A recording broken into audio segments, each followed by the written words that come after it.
तुमचं नाव काय? सुरेखा वारे, सुरेखा सुधाकर वारे. गाव कुठलं? पिंपळी, खुर्द पिंपळी, म्हणजे चिपळूण जवळ. चिपळूण मध्येच. ठीक आहे, तुमच्या ठीक आहे. रोडला येतानाच पिंपळी. हा ठीक आहे ठीक आहे. बरं, आज तारीख किती आहे? आज 11 डिसेंबर. डिसेंबर 2024. मग तुम्ही काय त्रास व्हायचा तुम्हाला? कुठं कुठं गेला होता काय? पहिल्या वर्षातला म्हणजे माझा आधी 2018ला जुलैमध्ये तो 6 वर्ष मला एक त्रास होता, तो हातांचा. हम्म, दोन्ही हाताला नसा चॉकअप. हम्म, भरपूर पंचकर्माला मी 2 महिने आर्मीत होतो मुंबईला. काही फायदा नाही झाला. शेवटी एक हाताचं रागाने केलं, पण एक हाताचं मला करावं लागलं.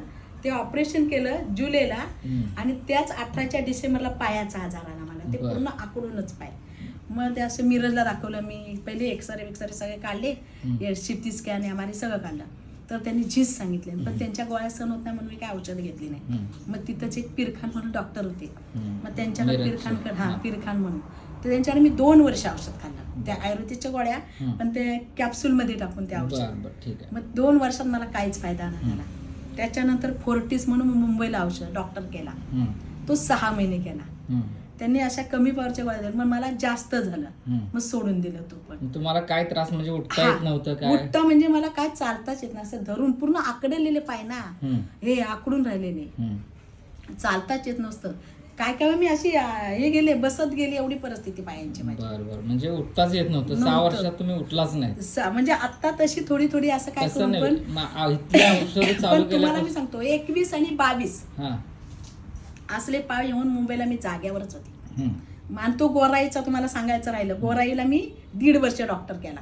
असं आयुर्वेदिकचे म्हणायचे गोराईला. आणि पोरगा माझा 4 व्हीलर मध्ये टाकून न्यायचा मला गोराईला. ते 2 इंजेक्शन द्यायचे, गोळ्या द्यायच्या. ते 1.5 वर्ष मी तो डॉक्टर केला. सूज कमी आली, म्हणजे एवढी नाही पण थोडी एवढी होती, पण एवढी होती ना. आणि चालून जरा उभी राहिली तेव्हा मी. त्याच्यानंतर फोर्टिस अगोदर केला, गोराईचं झालं.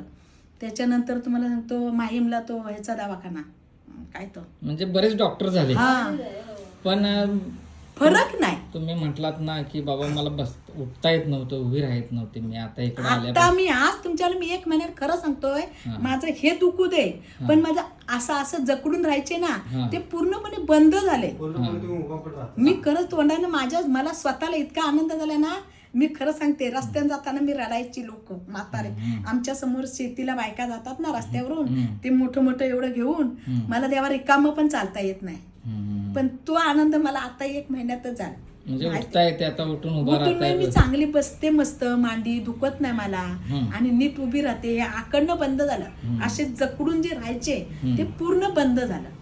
मग त्यात मला खूप आनंद झाला. म्हणजे मी आजची उद्या सरळ होईल. आणि आता मी नीट जाते पण भाजीपाल्याला. जात आहे ना, म्हणजे खुश आहे तुम्ही, चांगलं वाटतंय ना एकदम. खरंच म्हणजे खरं मी सांगतोय, मी आता म्हणजे एवढं बघा. आणि परत पुण्याला मी सासवडला 6 महिने औषधं खाल्ली ना, आयुर्वेदिकच, पण काढीच नाही. म्हणजे मला चालायला तर नको व्हायला, उभं तर राहायला नको. पण 1 महिन्याचा माझा आनंद मी सगळ्यांना, माझा मुलगा म्हणतो आई मम्मी सगळ्यांना काय सांगतेस, तुला एवढा आनंद झालाय, तू आधी सांगू नको लोकांना. तुला विचारलं सांग, तसं बोला कशाला आपण बोलायचं, आपल्याला बरं वाटलंय ना. मी उभी राहून आता मी काम किती केलं माहितीये का, 6 वर्षात काय केलं नाही. भाजी आणत नव्हतो हातात ना मी, पण आता मी आंब्याला पूर्ण एवढा मोठा चौकोन केला. त्याच्या जवळजवळ 25 ते 30 पाट्या मी माती टाकली. परत त्या नारळाला 25-30 पाट्या माती टाकली. चिकूला पूर्ण मी स्वतःहून जांभ्याच्या दगड हळूहळू लावून ती माती टाकली. एवढं काम केलं मी 6 वर्षात. आत्ता म्हणजे पायाला मला त्रास नाही वाटला म्हणून मी बसून तरी पण तेवढं काम केलं. माती काही टाकली उभ्यानी, पण बसून दगड लावली. तुम्ही खुश आहेत ना? म्हणजे खरं मी सांगतोय, मला खरंच म्हणजे मी कधीच उभी राहिलो ना 6 महिन्यात. मला वाटलं मी आयुष्यात अशीच राहणार आहे. माझ्या मनाचं मी खरं सांगते तुम्हाला. बरोबर आहे ना.